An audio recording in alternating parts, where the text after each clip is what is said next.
She put her own home up as collateral to fund her daughter's dream bakery.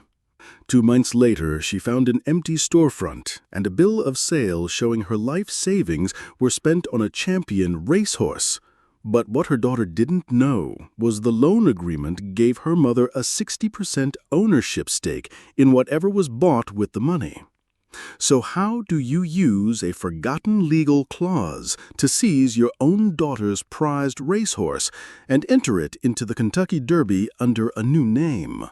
For every mother who has ever sacrificed her own security for a child's dream. For every woman who was made to feel that her lifetime of careful planning was a sign of weakness, this channel is your ledger, and we will not rest until the account is settled. Sarah signed the last document with a hand that trembled, but not from fear. It was hope. The bank manager, a polished man named Mr. Harris, slid the stack of papers across his mahogany desk. Her signature was the final piece. It put her paid-off colonial, the house where she had raised her daughter, the only real asset she had in the world, up as collateral. Beside her, Jessica, her daughter, squeezed her hand. "Thank you, Mom," she whispered, her eyes shining with tears. "You're making my dream come true." Sarah looked at the loan agreement, $500,000. To that she added her own life savings, another $150,000. A lifetime of discipline, of skipped vacations and careful investments, all of it transferred in a single, silent transaction into her daughter's new business account. The money was for the Flourished Spoon, an artisanal bakery Jessica had dreamed of since she was a little girl. And for Sarah, watching her daughter's face light up in that sterile bank office, the sacrifice felt not like a loss, but like a purpose fulfilled. The first cut came a week later. Sarah called to ask how the search for a retail space was going. "Oh, it's just permits and paperwork, Mum," Jessica said, her voice distant, distracted. "Incredibly boring stuff. You wouldn't be interested." That evening, Sarah saw a post on Jessica's Instagram, a picture of a new Hermes handbag resting on the passenger seat of her car. The caption read, "Celebrating small victories." The second cut came at a family dinner 2 weeks later. The house Jessica shared with her husband was suddenly filled with new, minimalist furniture that screamed expensive. "Just a few pieces to freshen the place up," Jessica explained when Sarah commented on it.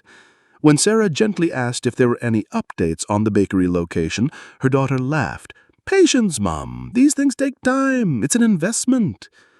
The humiliations became a quiet rhythm in Sarah's life. She'd bring over a box of her old beloved pastry books for the bakery, only to find them later in the garage, collecting dust. She'd ask for a business plan, and Jessica would promise to email it, a promise that was never kept. Her daughter's calls became shorter, her visits less frequent. The dream Sarah had funded was becoming a wall between them, one she wasn't allowed to look over. The conspiracy was revealed on a rainy Tuesday in May. Sarah had baked Jessica's favorite lemon cookies and decided to drop them by her daughter's house as a surprise. She let herself in with the spare key Jessica had given her years ago, a relic from a time of easier trust. She heard voices coming from the sunroom. Jessica was on the phone, laughing. "No, of course she doesn't know. The bakery was just the story to get the cash. You think she'd co-sign a loan for a racehorse? Please!" The cookie tin slipped from her known fingers, clattering onto the hardwood floor. Jessica's voice continued, oblivious. "He's a champion, Anna. His name is King's Ransom. The trainer says he's a once-in-a-generation talent. The winnings from a single season will pay back the loan twice over. She'll get her money back, and I'll get the life I deserve. It's a foolproof business decision." Sarah backed out of the house, the smell of lemon and betrayal filling her lungs. The gilded cage she had helped build was a prison of lies, and she had willingly handed her daughter the key. The confrontation happened the next day. Sarah drove to the address Jessica had provided for the bakery months ago.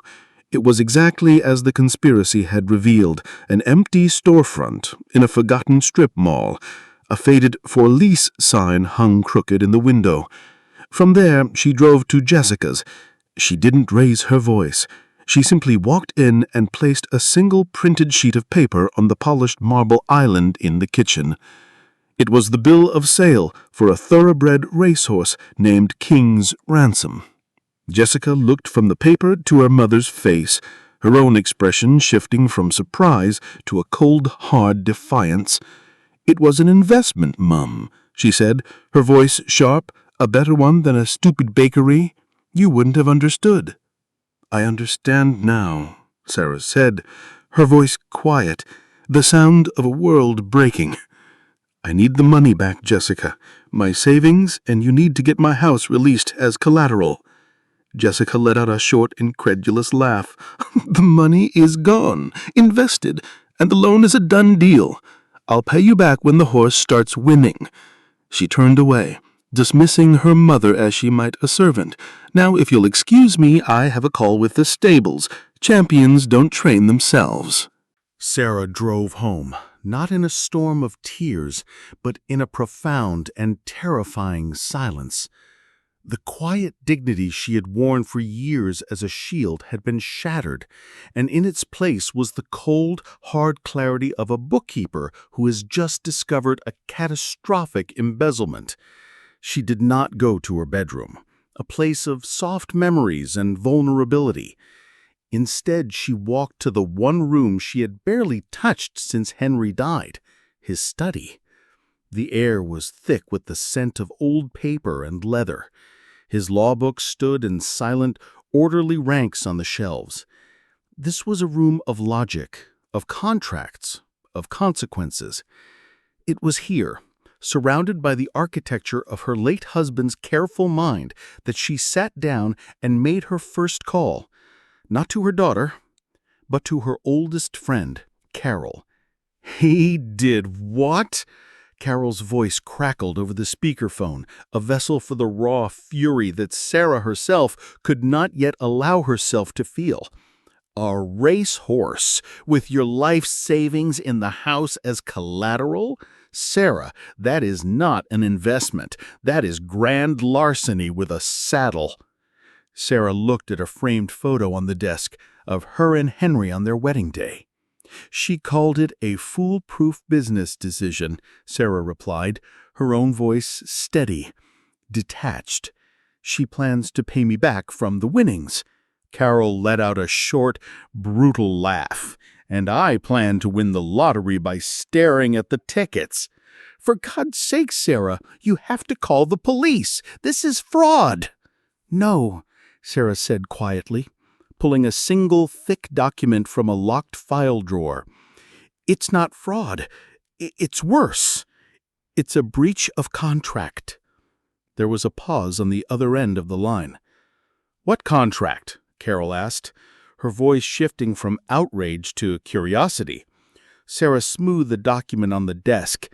It was the loan agreement. "When we set up the loan, I had our lawyer add a specific clause. Henry always said to plan for the worst, even when you expect the best.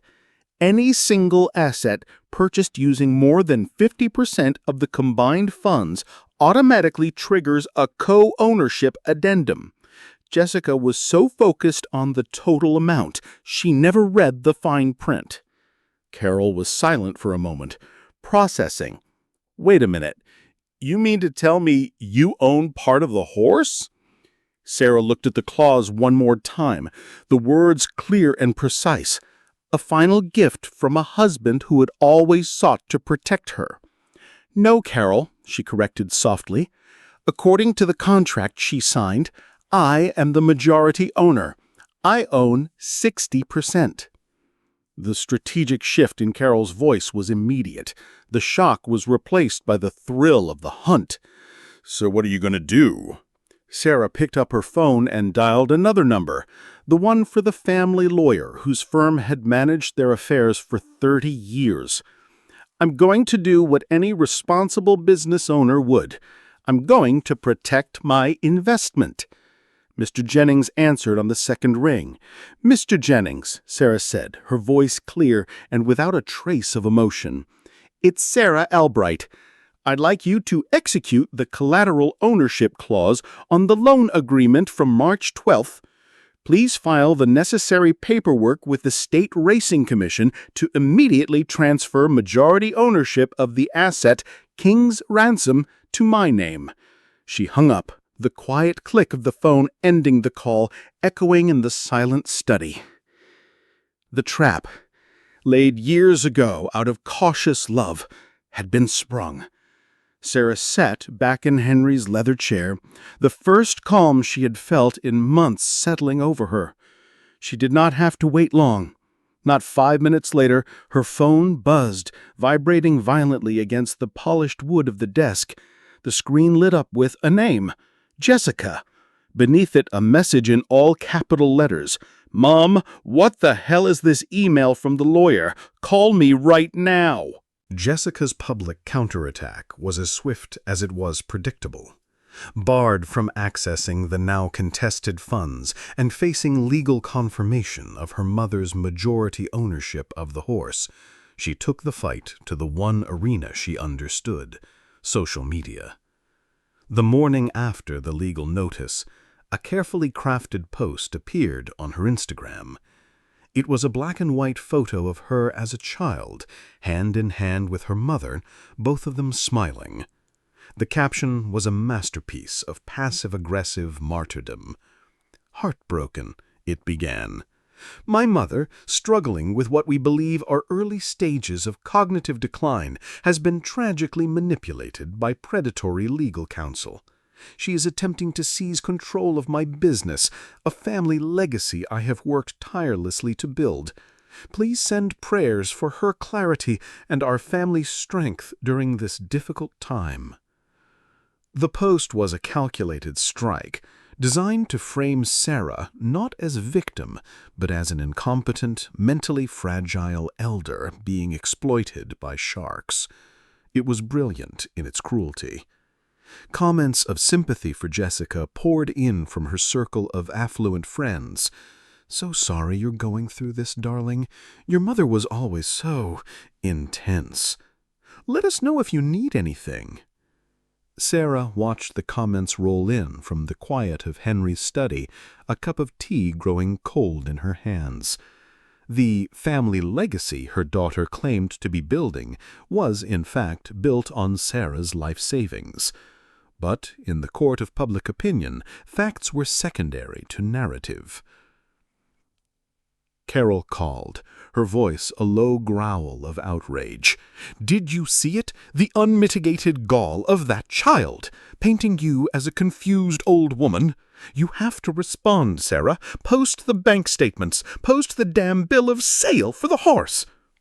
"No," Sarah said, her voice a calm island in Carol's storm of anger. "That's her battlefield. We will fight on mine." She hung up, not out of anger, but with a clarity of purpose that had solidifying since the moment she read that Instagram post. She would not engage in a public mudslinging contest. Instead, she made a single precise move. She opened her email and composed a short, formal message. The recipient was not a journalist or a family member. It was Marcus Thorne, the most respected and feared horse trainer in the state of Kentucky, the very man Jessica had hired to train King's Ransom. "Mr. Thorne, my name is Sarah Albright. I am the newly registered majority owner of the thoroughbred King's Ransom, currently stabled at your facility. Please find the attached legal documentation confirming transfer of ownership. As of this moment, all communications regarding the horse's training, finances, and racing schedule are to be directed exclusively to me. Any further contact with the minority owner, Miss Jessica Albright, on these matters will be considered a breach of our new arrangement. I will be arriving tomorrow at 10 a.m. to discuss his future. I trust you will have his performance records and financial statements ready for my review." She clicked send. The war for the narrative was over. The war for control had just begun. Her daughter wanted to talk about feelings and legacies. Sarah was about to have a very different conversation about profit and loss, assets and liabilities, and the cold, hard business of winning. Marcus Thorne was a man carved from old leather and skepticism. When Sarah arrived at his pristine Kentucky stables, he greeted her not with a handshake, but with a hard, appraising stare.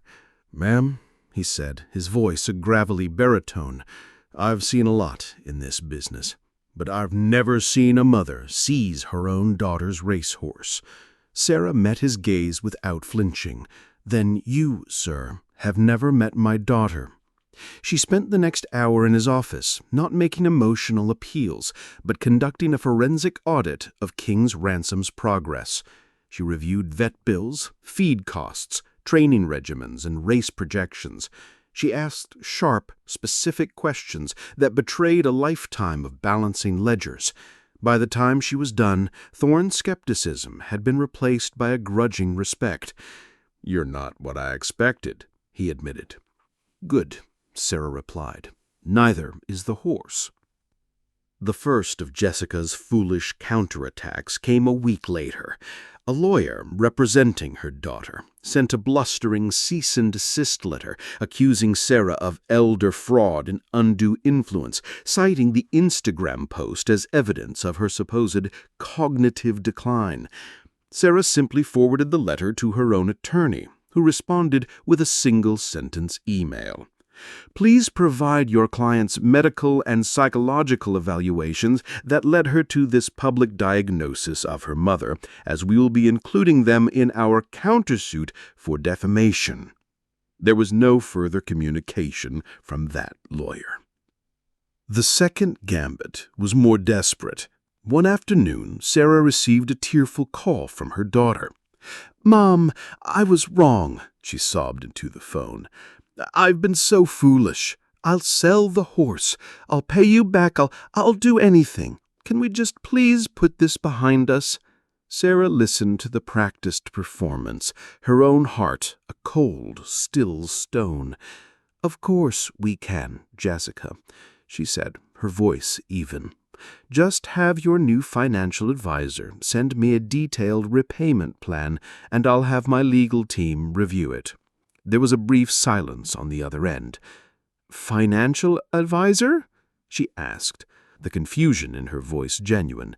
"But, Mom, I just want us to be a family again." Sarah let the silence hang for a moment. "Family is a luxury you can no longer afford, dear," and quietly hung up. The most depraved move was the baby bait, as Carol later called it.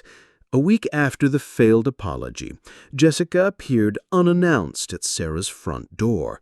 She wasn't alone. She was holding a small, impossibly perfect infant. "Mom," she said, her eyes wide and pleading, "this is Arthur, your grandson." For a single gut-wrenching moment, Sarah felt the old familiar pull of maternal instinct. A grandchild. But then her bookkeeper's mind kicked in. The timing was too perfect, the baby too quiet, and the desperation in her daughter's eyes too theatrical. Sarah said, "He's beautiful, Jessica. What agency did you rent him from?" The mask of doting new motherhood shattered. Her face hardened into a familiar mask of fury. "How did you know?" she spat. Sarah just smiled. A small, sad smile. "My dear, I was balancing budgets before you were born. I know a fraudulent asset when I see one." She closed the door on her daughter's sputtering rage. The quiet click of the lock, a final, satisfying sound. The gauntlet of fools was over. Sarah had not just defended her position, she had exposed her daughter's every tactic as cheap, predictable, and utterly ineffective. The quiet bookkeeper had become a formidable strategist, and now it was time for the checkmate. The final reckoning was not a storm, but a quiet, procedural execution. It began not in a courtroom, but in the wood-paneled office of the Kentucky Racing Commission. Sarah, flanked by her lawyer, Mr. Jennings, submitted the final paperwork. The horse, formerly known as King's Ransom, was officially renamed. She chose a name from a bookkeeper's world, a name that was both an insult and a statement of fact: the Quiet Debt. Jessica's name was formally relegated to that of a 40% silent partner with no authority over the horse's career. The next filing was the official entry form for the most prestigious race of the season, the Kentucky Derby. The day of the Derby was a spectacle of Southern pageantry and high-stakes tension. From the owner's box, Sarah watched the proceedings with the calm focus of an auditor reviewing a final column of figures.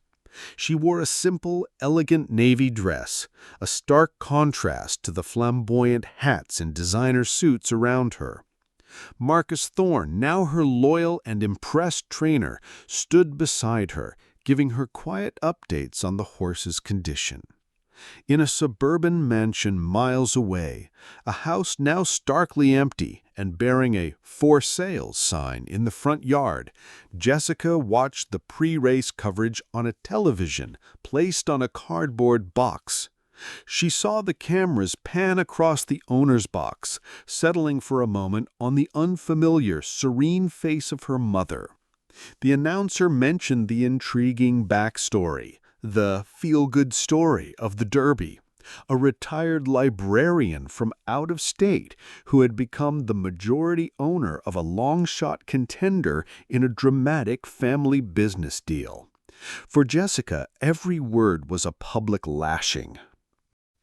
As the horses were led to the starting gate, Sarah closed her eyes, not in prayer, but in a final, quiet acknowledgement of the journey that had brought her to this precipice. She thought of Henry, of the promises they had made to each other, of the daughter she had loved with a fierceness that had been repaid with casual cruelty.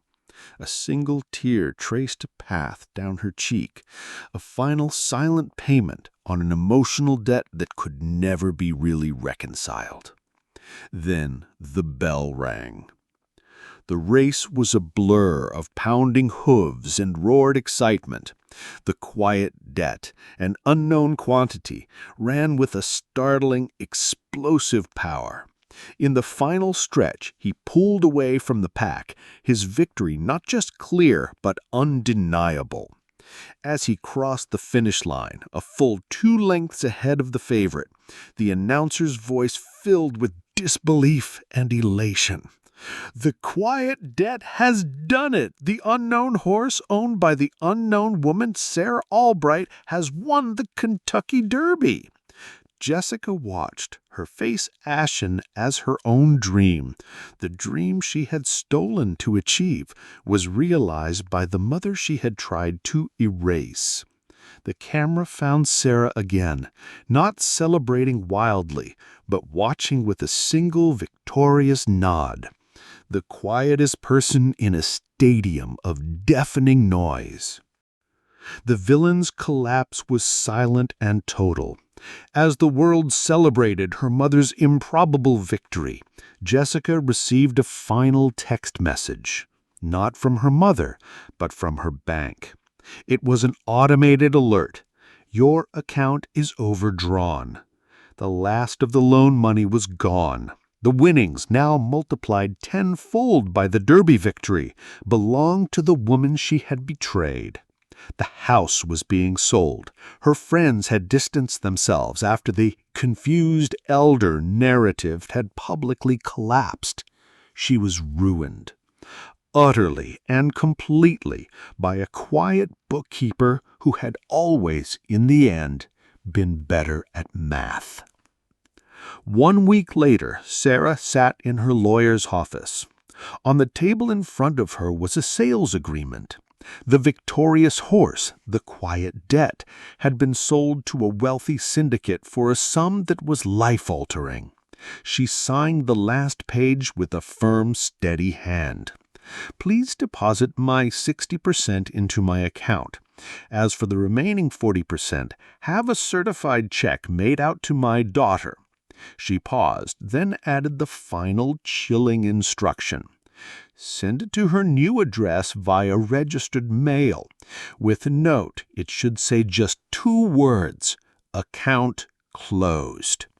The ledger was balanced, the books were reconciled, and the quiet bookkeeper, having settled the final, most painful account of her life, simply stood up and walked out into the sunlight, finally and completely free. Sarah did not return to the colonial house where the ghosts of her daughter's betrayal lingered. She sold it, quietly and without fanfare, and with the proceeds from that sale and the sale of the horse, she built a new sanctuary. It was not a grand mansion, but a small, beautifully designed modern house on a cliff overlooking the Pacific Ocean, a place of light and air and the endless cleansing sound of the waves. The walls were lined not with law books, but with shelves she built herself, filled with first editions of her favorite poets. Her days were no longer spent balancing the ledgers of others, but in the quiet creative work of her own.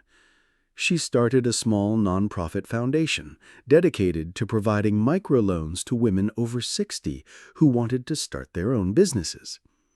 Her new community was not built on obligation or blood, but on shared passion and mutual respect. She joined a local gardening club, where her meticulous attention to detail made her a prize-winning rose cultivator. She took a class in pottery and found a surprising, grounding joy in the feel of clay taking shape in her hands. Her closest friend was a woman named Maria, a retired astrophysicist who had spent her life charting the stars and now spent her days painting them. They would sit on Sarah's deck, drinking wine and talking for hours, not about family drama or past wounds, but about the vast, beautiful mysteries of the universe. Sarah found in these new connections a different kind of wealth, one that could not be quantified on a balance sheet. One morning, a year after the Derby, a letter arrived. It had been forwarded from her lawyer's office. The handwriting was her daughter's. For a long moment, Sarah considered throwing it away unopened. The account was closed, after all. But some lingering thread of maternal curiosity, perhaps the ghost of the love that had once been so powerful, made her open it. The letter was short. It did not ask for money or forgiveness. It was a simple, stark admission. "I'm in therapy," it read. "I am learning about narcissistic personality disorder. I am learning that my entire life has been built on a foundation I did not understand. I have started working at a coffee shop. I am paying my own rent for the first time in my life. I don't expect you to respond. I just wanted you to know." Sarah read the letter once, then folded it and placed it not in a ledger, but in a book of poetry. A new story with an uncertain ending had begun. The quiet bookkeeper looked out at the endless ocean, a single hopeful smile touching her lips. The books were balanced, and now at last she was free to write her own. Her journey proved that the greatest power isn't in enduring disrespect, but in meticulously drafting the invoice for it. If you believe in the power of a balanced ledger, subscribe to this channel and witness the next audit. What was the one small thing someone did that proved their disrespect was intentional?